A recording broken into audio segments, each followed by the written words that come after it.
Absolutely. So what makes our solution unique is the ability to have broad visibility and context into not only networks, but also endpoints. And we have one of the only solutions out there that you're able to see deeply into network transactions and also collect very valuable endpoint telemetry and metadata.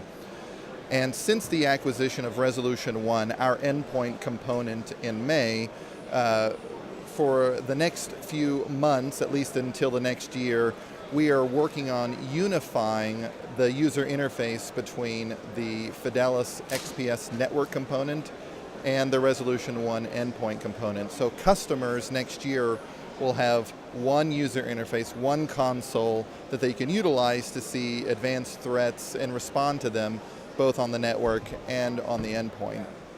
Other areas that we're looking at over the next, I would say, 1 to 2 years would be strengthening and enhancing our back-end data analytics platform. So currently today, the endpoint component and the network component have different metadata repositories or big data repositories.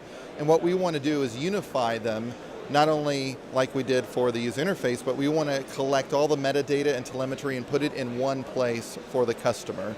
So some use cases that our customers will be able to leverage are things like threat intel backdating. So you walk around GITEX today, you see a bunch of security companies that are touting their threat intelligence capability. We have the ability to apply threat intel both in real time, but one thing that makes us very unique is because we have the data, because we can see everything, we can take all of the threat intel that's coming in and apply it backdated for a period of weeks, months, or even for some of our customers, years. So we're looking to strengthen that, and we're also looking at creating new visualizations for customers. I don't think very many people like looking at the same grid-like interface on a day-to-day basis like Excel, but what we're looking at is developing some new visualization and analytic capabilities. And I think finally on the roadmap is how do we build more complementary solutions that go between the endpoint and the network? If the network sees something, how can it more effectively influence the endpoint to take an action? And conversely, on our endpoint technology, if we see something, can we then take action upon it on the network? And that's pretty much where we're looking at the joint roadmap. And there's a variety of other features and functionality that we're adding that are very network or endpoint specific, such as on the network, we're looking at adding IP address to username mapping. So today, if someone is looking at our network console and they see a transaction go by, you just see an IP address or a host name. You don't actually get to know the person or see the person who's behind that. And with the new agent we're creating, you'll be able to, in the network console, you'll be able to say this network transaction went by, and it happened to be Sanjay, for instance, on that IP address, and that's really unique. And on the endpoint side, we're looking at enhancing our flight recorder capability, so that today our flight recorder runs on the endpoint and records everything that the user is doing, and it stores it on the endpoint. The next version is going to be able to send all that data back to a big data repository, so there's a long-term record of it. Absolutely. We have researchers and developers actually all around the world in each of the major continents. So these threat researchers are able to see threats that are happening in the wild and pull those down and curate the threat intelligence and distribute it to our customers around the world. Well, we do have localization, and we have a localization team that customizes the product for various regions, and I do believe that we have an Arabic version of the product as well.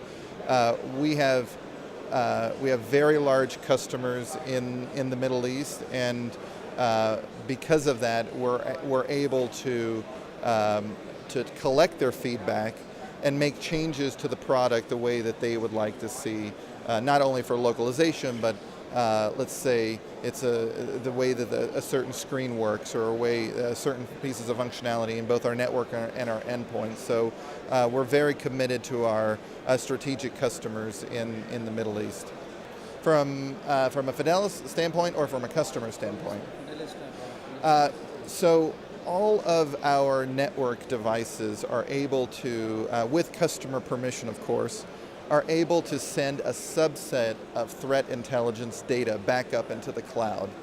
And we have a team around the world of threat researchers that look at that information and process it, and there's a technical term or a process called curation, which is someone actually viewing it and determining if it's a false positive or it's actually a threat or not, and then creating new threat intelligence indicators to push back into our customers' networks or into the Fidelis solutions. So I think that's one of our differentiators in the marketplace, is to be able to have a real-time view of the threats that are going across our customers' networks and being able to help them respond to that.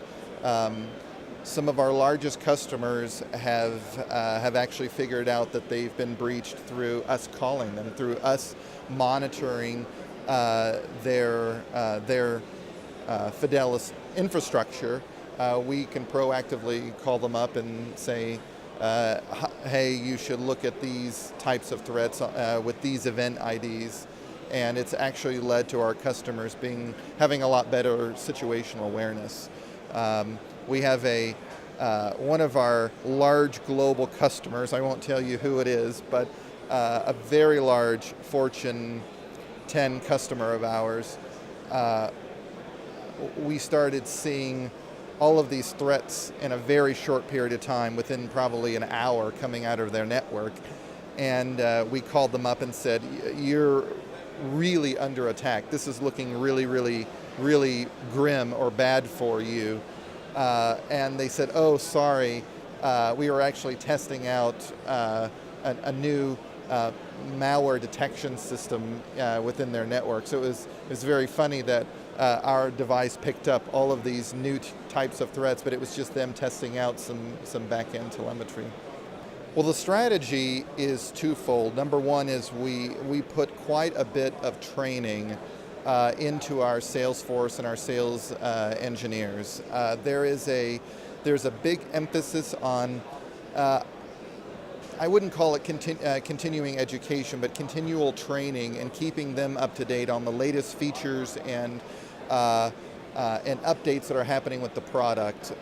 In fact, our sales engineers and our sales team know way before many other people in the company what the new releases are and what the changes are. And in fact, we rely quite heavily on our sales and sales engineering team to collect customer feedback and get it into the development process. The second strategy is working with world-class partners. We are nothing without excellent partners like Spectrami here in the Gulf region, and we rely so heavily on those on our partners. We wouldn't have nearly the level of success if it weren't for those guys. All right, thank you very much, sir. Pleasure.